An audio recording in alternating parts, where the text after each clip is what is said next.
Hello दोस्तों, car मेरे यार का आज का एपिसोड समर्पित है दो ऐसे धुरंधरों के नाम जो ठीक ठाक सा रिस्पॉन्स कर पाए थे पहले, लेकिन अब कंपटीशन में उतर आए हैं।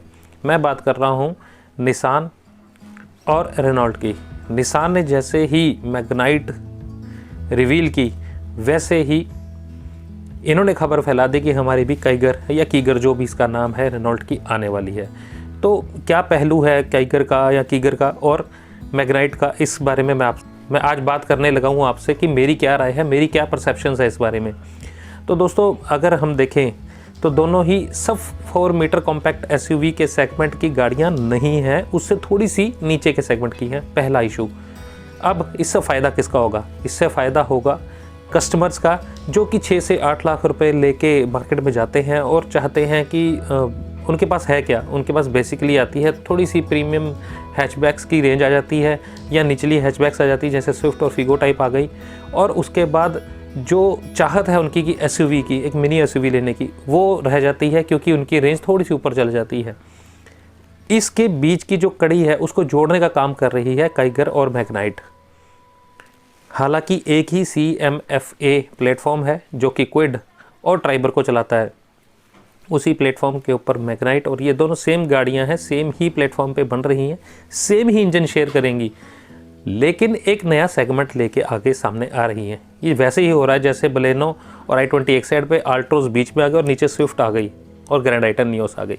वैसे ही बीच का एक सेगमेंट लेके चलेगी। 6 से 8 लाख रुपए जिस पर्सन ने लगाना है उसको एक एसयूवी की फील देने की कोशिश की जा रही है। बट सफलता होने के चांसेस मेरे हिसाब से डेफिनेटली हैं, क्योंकि 7 सीटर एक प्रॉपर घर के लिए, यानी कि एक फैमिली कार बनाने का एक्सपीरियंस जो है रेनॉल्ट को बड़े अच्छे तरीके से आ गया है। ट्राइबर एक अच्छी गाड़ी निकल के सामने आ रही है, सेल नंबर्स अच्छे निकाल रही है। फ़र्क सिर्फ इतना है कि इसके अंदर अब टर्बो इंजन नहीं है और टर्बो इंजन अब डाल दिया जाएगा। टर्बो इंजन ना होने का एक फ़ायदा क्या हुआ कि इससे हमको थोड़ी सी गाड़ी की जो कीमत है उसको कम रखने में मदद मिलती है। वही फ़ायदा उठाएगी मैग्नाइट और काइगर भी। मैं काइगर ही प्रोनाउंस करूँगा इसको। तो अगर बात करें इन दोनों एस्पेक्ट्स की, तो काइगर और मैग्नाइट्स की जो शुरुआती कीमतें हैं मेरे हिसाब से 5 से 5.5 लाख रुपए से शुरू हो जानी चाहिए, क्योंकि पहले ड्राइवर भी तकरीबन इसी रेंज से शुरू की गई थी। 5 लाख रुपए से इसका बेस मॉडल शुरू किया गया था। और इसके अंदर दूसरा एस्पेक्ट होगा टर्बो इंजन का, जो कि 100 bhp के तकरीबन की पावर निकालेगा, जो कि बेहतरीन होगी इसके लिए। टर्बो इंजन होगा दूसरा, जो कि 100 bhp की पावर निकालेगा, जो बेहतरीन होगा इसके लिए। वही इंजन शायद बाद में ट्राइबर में भी इंट्रोड्यूस कर दिया जाए।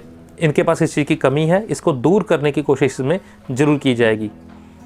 तीसरा एस्पेक्ट मैं लेके चलता हूँ इनके डिज़ाइनिंग के और फीचर्स के मामले में, क्योंकि प्लेटफॉर्म सेम है, बाकी चीज़ें सेम है, इंजन भी सेम है, बट इनमें फीचर्स के हिसाब से काफ़ी फ़र्क होने वाला है। जैसे कि हम क्रेटा और सेल्टोस में देखें, वेन्यू और सोनेट में देखें, अगर इन दोनों एस्पेक्ट्स को देख के चलें तो इन दोनों की गाड़ियों की प्लेटफॉर्म भी सेम है, इंजन भी सेम है, लेकिन देखने में गाड़ियाँ कहीं भी आइडेंटिकल नहीं लगती। तो वो चीज़ें दोनों इनके साथ भी होने वाली हैं।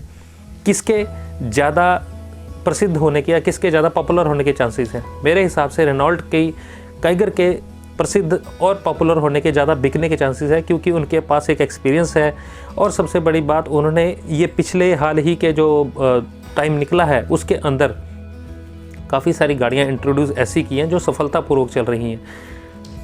उन्होंने एक नब्ज पहचान ली है कि हम छोटी गाड़ी निकालें, थोड़ी स्पेस जिसमें ज़्यादा हो, थोड़ी दिखने में बड़ी एसयूवी टाइप की फ़ील आए, तो वो गाड़ी चल जाएगी जिसकी रेट या प्राइस इसका कम रखा जाए। जैसे कि क्विड है, क्विड अच्छी सफलता लेके चली, जिसमें कि अच्छी स्पेस है और देखने में भी थोड़ी बड़ी गाड़ी की फ़ील देती है। वहीं पे अगर ट्राइबर की बात करें तो कम कीमत के अंदर 7 सीटर एक पहली कार आई है जो 5 लाख के अंदर प्रैक्टिकल है। वैसे गो प्लस भी आती है, लेकिन प्रैक्टिकलिटी के हिसाब से ज़्यादा बेहतर कार ये बन पाती है। अगली एस्पेक्ट की बात करें तो वो है फीचर्स के हिसाब से।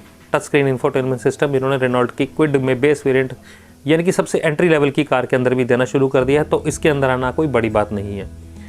4 एयर बैग सेफ्टी के हिसाब से देना, वो ट्राइबर के अंदर भी आ रहे थे, तो इसके अंदर भी आने कोई बड़ी बात नहीं है। हाँ, क्रूज़ कंट्रोल जैसी सुविधाएं, वो आना थोड़ा सा संशय का विषय बन रहा है। वो एक अलग से, जैसे आस्टा ऑप्शनल जैसे वेरिएंट इसमें निकाल दिया गया i20 में, वैसे ही इसमें कुछ ऑप्शनल RXZO कुछ भी वेरिएंट एक निकाल देंगे जिसके अंदर कि ये क्रूज़ कंट्रोल हो सकता है, सनरूफ भी हो, वो सारी सुविधाएं उसमें दी जाएंगी।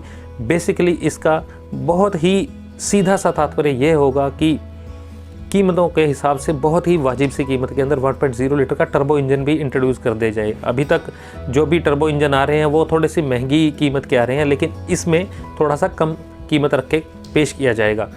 अब इसके अंदर और क्या चीज़ें आएंगी सेफ्टी के हिसाब से, ABS, EBD, auto dim IRVMs होंगे, चाइल्ड सेफ्टी लॉक्स या इम्पैक्ट सेंसिंग डोर अनलॉक, ये सारी सुविधाएं इसमें हो सकती हैं। बाकी एंड्रॉयड ऑटो, एप्पल कारप्ले वाला टच स्क्रीन इंफोटेनमेंट सिस्टम देना कोई बड़ी बात नहीं होगी। और अगर मैं बात करूं इसकी सीट कंफर्ट्स वगैरह की, तो मेरे हिसाब से इसमें सीट कंफर्ट के ऊपर ध्यान दिया जाएगा, क्योंकि ड्राइवर के अंदर थोड़ी सी कमी ये रह गई थी। वैसे जो पैसे उसके लिए हम देते हैं, जो उसके लिए जो कीमत हम अदा करते हैं उस हिसाब से ठीक ठाक सा है वो, लेकिन इसमें थोड़ा सा कंफर्ट और देना पड़ेगा, क्योंकि ये 5 सीटर एक SUV टाइप के स्टांस के अंदर लेके चल रहे हैं। बड़ा ध्यान रखना पड़ेगा इस चीज़ का कि 50-1 रुपये अलग लगा के ऊपर लगा के थोड़ी बेहतरीन कारें भी आ जाएंगी नहीं तो इस एस्पेक्ट के अंदर। अब अगर मैं डिफरेंशिएट करूं काइगर और मैग्नाइट को, तो मैग्नाइट प्रैक्टिकली हमारे सामने पेश कर दी गई है कि ऐसी कार हमारे सामने आ रही है, ये चीज़ हमारे सामने इंट्रोड्यूस हो रही है। लेकिन काइगर के अंदर थोड़ा सा कॉन्सेप्ट वर्जन दिखाया उन्होंने, ऑन रोड वाला नहीं दिखाया। और मेरे हिसाब से ऑन रोड आना इसके लिए कोई बड़ी बात नहीं, सिर्फ एक टायर्स के जो अलॉयज़ के डिज़ाइन या साइज़ दिखाया है वो थोड़ा चेंज होगा, बाकी सब तो पॉसिबल है, कोई ऐसी परेशानी नहीं है। और बहुत ही कम कीमत के अंदर भी आना कोई बड़ी बात नहीं है। हाँ, लेकिन इसके डिज़ाइन एलिमेंट्स काफ़ी कुछ फ्रंट से देखने में, अगर हमें इंट्रोड्यूस जो किए गए हैं फ्रंट से देखने में अगर कहें, तो कहीं ना कहीं ड्राइवर की थोड़ी सी झलक हमें देखने को मिलती है। रियर प्रोफाइल में मैग्नाइट और क्विड का थोड़ा मिक्स सा डिज़ाइन हमें देखने को मिल रहा है। साइड प्रोफाइल में भी ज़्यादा प्ले नहीं किया गया, सिंपल रखने की कोशिश की गई है ताकि एक बोल्ड सी SUV टाइप का स्टांस एक दुख के सामने आए। अलॉयज़ के डिज़ाइन ये प्रैक्टिकल नहीं है, ये अलग कुछ चेंज होकर हमारे सामने आएंगे।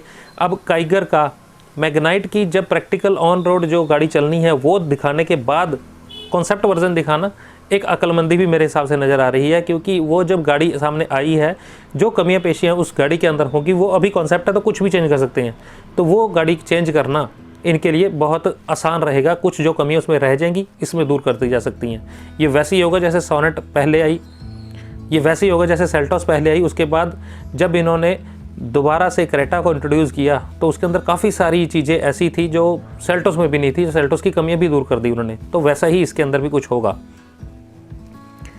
तो अगर बात करूं बेसिक किट की जो आएगी इसके अंदर, तो वो तो ABS, CBD, 2 एयर बैग्स, ये स्टैंडर्ड सारी चीज़ें होंगी, और फ्रंट रियर पार्किंग सेंसर्स। इसके अलावा इसके अंदर हो सकता है कि बेसिक वेरिएंट से ही ये प्रोजेक्टर हेडलैम्प्स देने शुरू कर दें, क्योंकि ट्राइबर में भी दे रहे हैं।